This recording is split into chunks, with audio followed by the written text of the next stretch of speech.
You were born with individual strengths and a unique purpose. Don't let fears, false beliefs, or life's happenings diminish your influence. It's time to live and lead for impact. Host Kirsten Ross, expert of transformation, will help you defeat the drama and overcome the trauma that can stop you in your tracks. You'll gain focus, find confidence, and take bold action.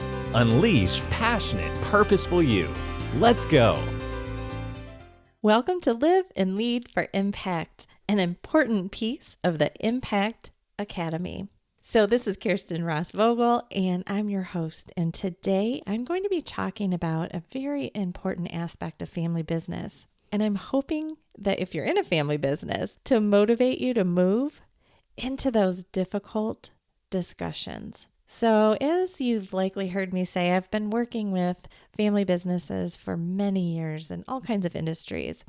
And so often when I enter, there's friction happening.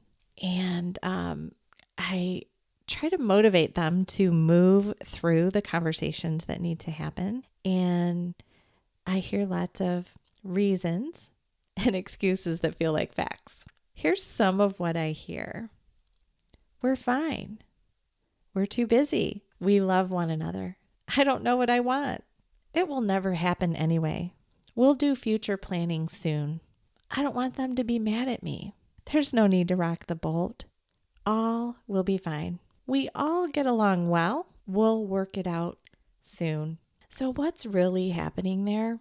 Too often we avoid tough conversations. Our lizard brains, that little amygdala, gives us these reasons and excuses that feel like facts. And in working with family businesses, like I said, for, going on over 25, 30 years, I can tell that rarely are the things that come out of people's mouths the facts. So I love this list that I made, by the way. You'll definitely want to grab the download because I actually made it smooth along the side. Each reason or excuse, is a little bit longer than the next. But so as yet another next gen member of a family business said to me, we all get along well. We'll work it out soon. It really got me thinking about specific questions to ask. And again, my goal is always to motivate families into, those discussions that they're fearing. So whether it's the next gen feeling this sense of obligation to come into the business, maybe not feeling equipped or even certain that it's what they want. But what they get from the now gen is, this is the plan. We're creating this legacy. This is my retirement. Or perhaps it's the now gen saying, the next gen just seems so entitled. Like, this is a gift. Don't they see it? I don't have to do this. So between the two, those feelings, again, these are just trends, some of what I see. There is all this, there are conversations that need to be had, and our lizard brain can have us throwing out these reasons and excuses. So again, I had a next gen person who was in the family business say, we all get along. We'll work it out soon. And it really got me thinking, at what cost? So really think about this list and ask yourself, answer these questions, write them down even. And again, download this so you can review it and really put some thought into it. So where are you assuming rather than asking? This might look like I have to run the business or not be in the business when there's never been a conversation about, are there other options for the next gen coming in? Could they be in a different spot? It can be making assumptions about other members of the family, assuming that they don't want to be a part of the business, that they have no desire to even gain financially from it. It can be assuming, and these are all things I've seen over and over. Maybe the next gen realizes that there's a business partner and that business partner has a family.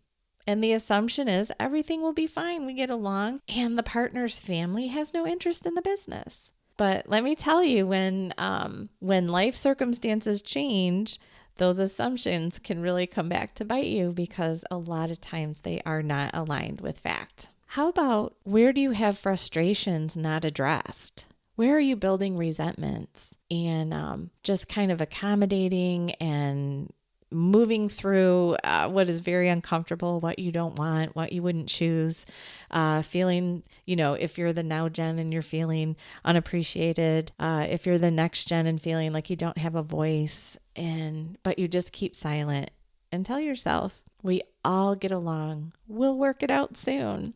Where do you have ideas and innovations not heard? This absolutely happens a lot when the next generation starts entering into the business. They come in with just a fervor, just this desire to make their difference, make their impact, come in with new ideas, new technologies, new systems. And when the now gen shuts them down, they don't feel heard. Well, that starts to build. And those are things that need to be worked through. You don't want to be in a crisis or a conflict. You need to work through them, but it requires some soul searching and some difficult conversations. Where are their personal goals not shared? Again, I've seen so many times where the expectation or the assumption is from the now gen that the next gen will step in.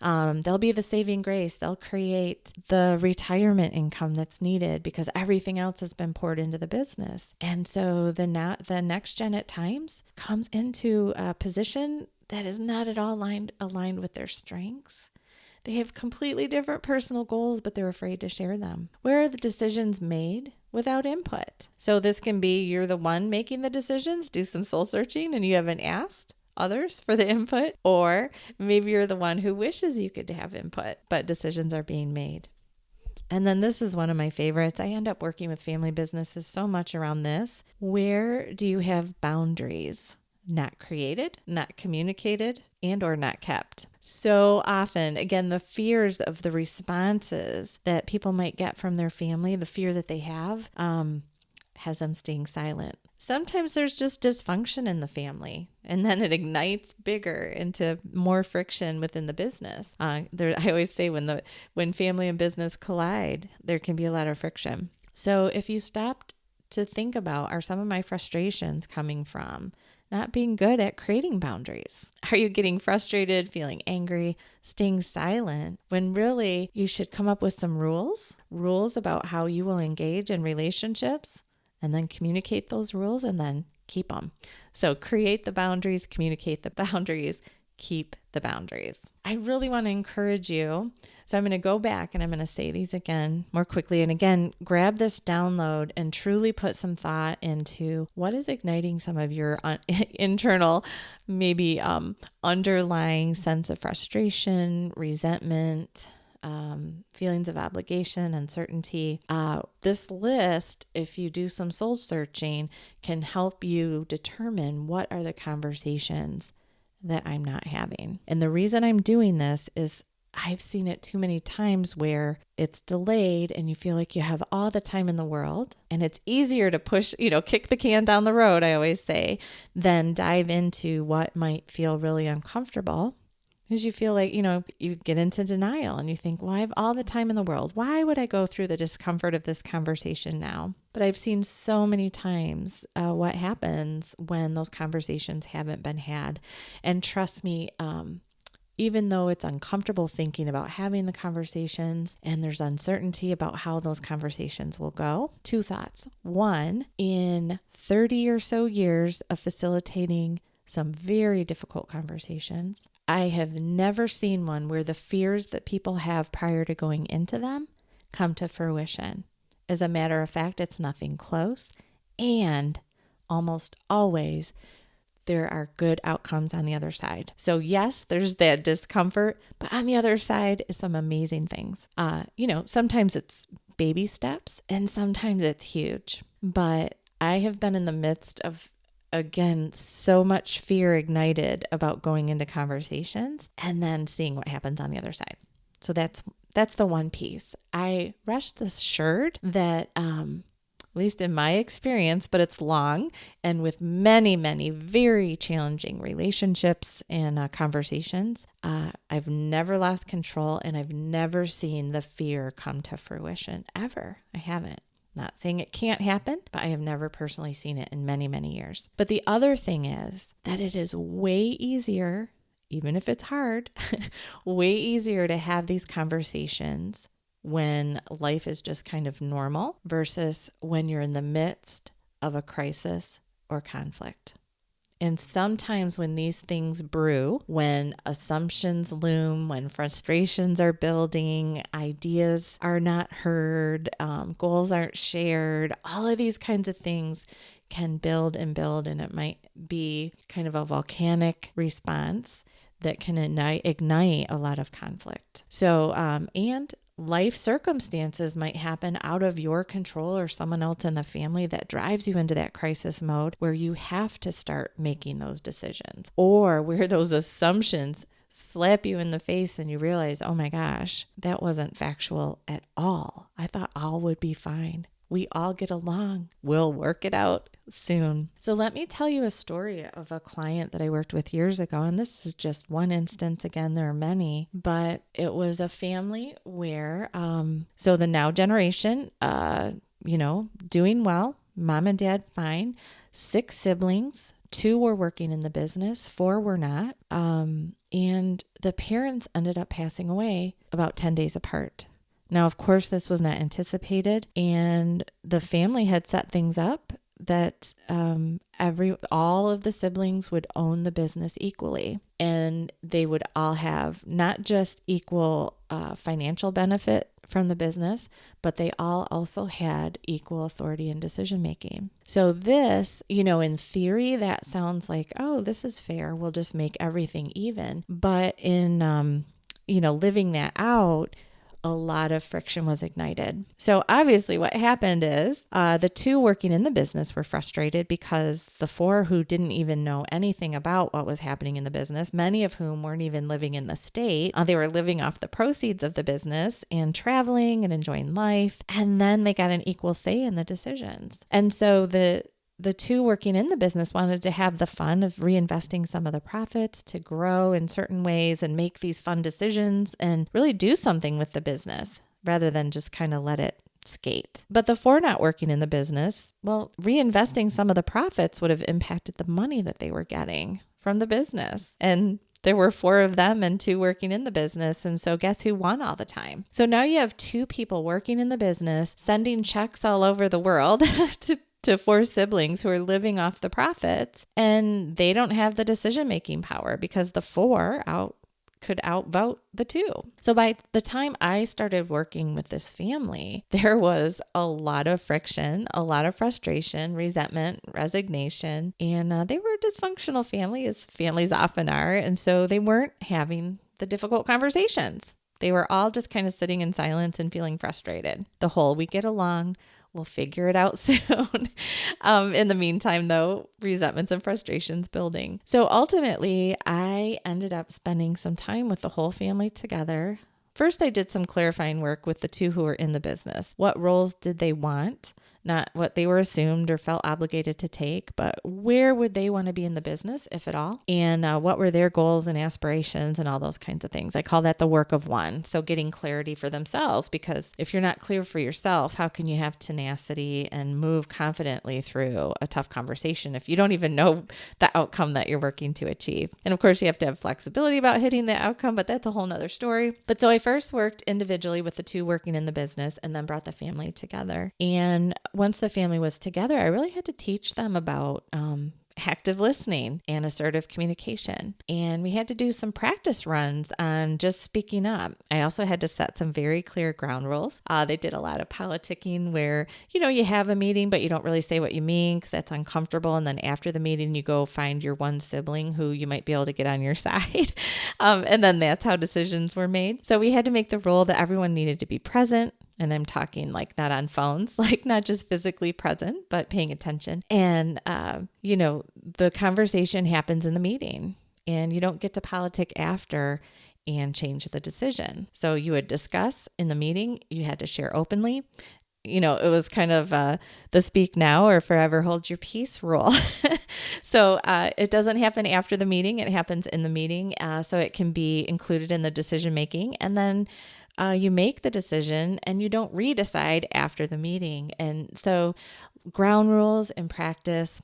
And then I walked them through some simpler decisions that were more difficult since the parents had passed away, like family vacations and what to do about holidays and all of that, because the parents had always coordinated and paid for all of that. Well, now if everyone was going to pay, they still had this desire to get together, but who was going to make the decisions? Who was going to plan? All of those kinds of things. So I armed them with some strategies about how to communicate and how to make decisions and be personally accountable and gain some self-awareness about what they wanted. And then I had them use those strategies to determine what they were going to do about family vacation. From there, we were able to then dive into the tougher conversation about what to do with the business. So it ended up well. One of the siblings bought the others out.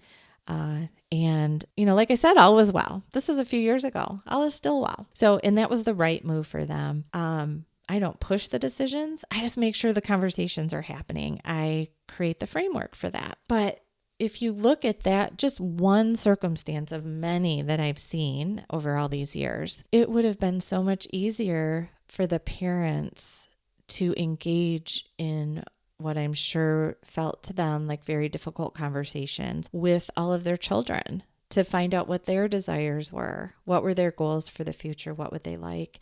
And then I'm using air quotes here, fair, which is not always equal, but fair could have included the voices, the desires, the visions, the goals of each family member versus having them kind of duke it out.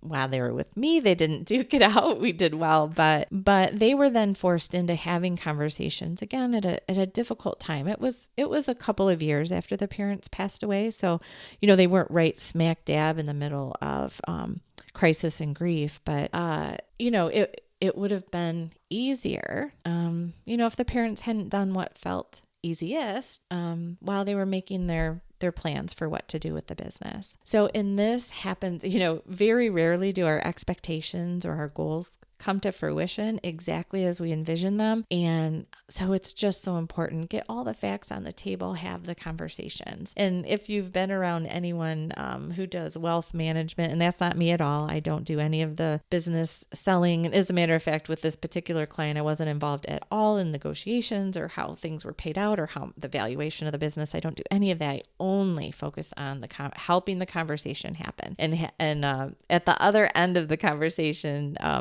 working towards profitable business and healthy family dynamics. That is my full focus. But if you've been around any wealth managers, they always say the 5 Ds. They share these 5 Ds that can drive business direction if you don't. But I'm going to share them because it is so true. And again, we like to stay in denial. I think it's part of how we can live our daily lives, thinking this isn't going to happen to us. We're different, or, that's other people. We all get along well. We'll work it out soon. But, life, again, sometimes throws curveballs. And so they call this the 5 Ds. So disability can sometimes happen if there's a divorce, whether it's the now gen or the next, that adds some wrinkles into it. Death can happen unexpectedly, as happened in this case with both parents passing away 10 days apart and then the full business being passed on immediately to 6 siblings equally. Distress. So this can just, life circumstance, frustrations. It can just come from the daily conflict of having so many unresolved conversations and disagreements. So those are the 5 Ds. Those can happen. And so I really encourage you, again, download this PDF and take a look at the reasons and excuses. Again, these are very popular with my family business clients. And then the at what cost section in particular. Where are you staying silent? Where are there unresolved things? I call them a lot of times half-had conversations. So maybe you dive into a part of a conversation, but you end up swirling and not really getting anywhere. And friction is rising. And so you kind of table it and you think, we'll figure this out later.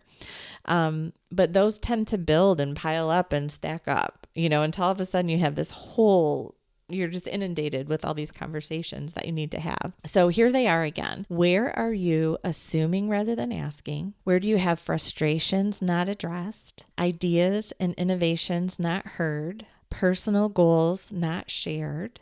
decisions made without input, whether that's you or others. Maybe you're the one without the voice, maybe someone else is for decisions that you're making. And where are there boundaries not created or not communicated and or not kept? Those are the things I see over and over that have families kicking the can down the road, not moving through the conversations, and that can stack up like bricks that turn into a wall in your relationships. So, this is so important. So I hope this has been helpful. I hope it motivates you to dive into those conversations and gives you a few strategies to think about to help guide, like, what are the topics? And then, create your lists and start pecking away at them. Schedule the time with the people that you need to speak with. Have both the conversations, but turn those conversations into decisions and then action, and start moving through those topics before there's a crisis or a major conflict. And that is what I suggest. So thanks so much for listening. I hope this is helpful. Again, download the PDF so that you have the list and can take a look at it. And like I said, this is an important part of the Impact Academy. And if you are not already a member, there are so many resources there to help you with leadership and communication and wowing your customers and all kinds of great topics. So there's videos, audios, and tons of downloads as well. So if you're not a member yet, please go to myimpactacademy.com/join to get your 14-day free trial. And then I know you're going to want to hang out more. I look so forward to being able to lock arms with you there. And by the way, there are live strategy and coaching sessions that happen in there as well. So I hope to see you on the inside of the Impact Academy at myimpactacademy.com/join. Make it a great day. And thanks for all the work that you do. And to my family business peeps, hang tight. Your business is important, and so are your family relationships. Thanks so much, and make it a great day.